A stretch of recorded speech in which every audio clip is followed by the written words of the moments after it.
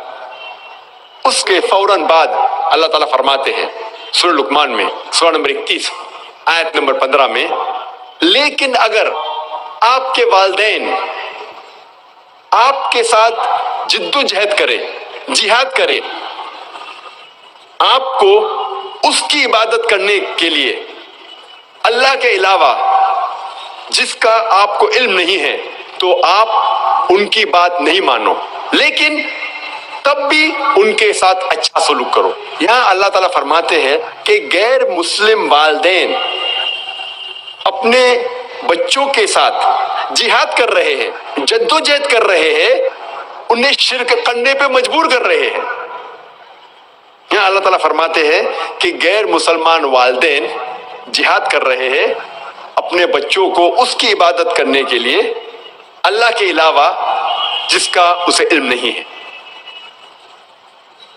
یہی چیز اللہ تعالیٰ دہراتے ہیں سورہ عنکبوت میں سورہ نمبر 29 آیت نمبر 8 میں کہ اللہ سبحانہ و تعالیٰ نے سارے انسانوں پر فرض کرایا ہے کہ وہ اپنے والدین کی اچھی دیکھ بھال کرے، اچھا برتاؤ کرے، لیکن اگر ان کے والدین جہاد کرے، جد و جہد کرے اپنے بچوں کے ساتھ اس کی عبادت کرنے کے لیے اللہ سبحانہ و تعالیٰ کے علاوہ جس کا انہیں علم نہیں ہے، تب آپ ان کی بات نہیں مانو، لیکن تب بھی ان کے ساتھ اچھا سلوک کرو۔ یہاں بھی اللہ سبحانہ و تعالیٰ فرماتے ہیں کہ غیر مسلم والدین اپنے بچوں کے ساتھ جہاد کر رہے ہیں، شرک کرنے پہ مجبور کر رہے ہیں، تب آپ ان کی بات نہیں مانو، لیکن پھر بھی ان کے ساتھ اچھا سلوک کرو۔ تو ان آیتوں سے ہمیں یہ پتہ لگتا ہے کہ جہاد غیر مسلم بھی کر سکتے ہیں۔ اللہ تعالیٰ فرماتے سورہ نساء میں سورہ نمبر 4 آیت نمبر 76، اللہ تعالیٰ کہتے ہیں کہ مومن وہ انسان ہے جو اللہ کے راہ میں حق کے لیے جد و جہد کرتا ہے، اور وہ انسان جو حق کے خلاف ہے، وہ لوگ جد و جہد غلط راستے پہ کرتے ہیں، شیطان کے راہ میں کرتے ہیں۔ اللہ تعالیٰ فرماتے ہیں کہ مومن اور مسلمان جہاد فی سبیل اللہ کرتے ہیں، اور جو حق کے خلاف ہے وہ کرتے ہیں جہاد فی سبیل شیطان، جد و جہد کر رہے ہیں شیطان کے راہ میں۔ تو جہاد کے کئی قسم ہیں، لیکن عام طور پہ جب بھی یہ لفظ جہاد کا استعمال ہوتا ہے، یہ عام طور پہ مانا جاتا ہے کہ جہاد فی سبیل اللہ ہے، جہاد اللہ کے راہ میں ہے۔ اگر خصوصاً کوئی چیز کا ذکر ہے اللہ کے خلاف تو پتہ لگتا ہے کہ اللہ کے راہ میں جہاد نہیں ہے، لیکن عام طور پہ جب بھی یہ لفظ جہاد کا استعمال ہوتا ہے اسلام کے پس منظر میں، اس کے معنی ہے جہاد فی سبیل اللہ، جد و جہد کرنا اللہ کے راہ میں۔ اور غیر مسلم اکثر جہاد کا ترجمہ انگریزی میں کرتے ہیں ہولی وار، پاک جنگ، جنگ مقدس۔ یہ لفظ ہولی وار سب سے پہلے استعمال کیا گیا تھا کروسیڈرز کو ڈسکرائب کرنے کے لیے، جب عیسائی سینکڑوں سال پہلے طاقت کے بل پر اپنا دین پھیلا رہے تھے تو اسے کہتے تھے ہولی وار۔ افسوس کی بات ہے کہ وہی لقب آج مسلمانوں کے لیے استعمال ہوتا ہے، اور افسوس کی بات ہے کہ کئی مسلم علماء انورٹڈ کامرز میں جو اپنے آپ کو عالم کہتے ہیں، وہ بھی انگریزی میں جہاد کا ترجمہ کرتے ہولی وار۔ جہاد کے معنی ہولی وار ہے ہی نہیں، ہولی وار کا ترجمہ عربی میں ہوتا ہے حرب مقدسہ۔ اور اگر آپ قرآن مجید پڑھیں گے، قرآن مجید یا کوئی بھی صحیح حدیث میں یہ عربی لفظ حرب مقدسہ موجود ہی نہیں ہے۔ اسی لیے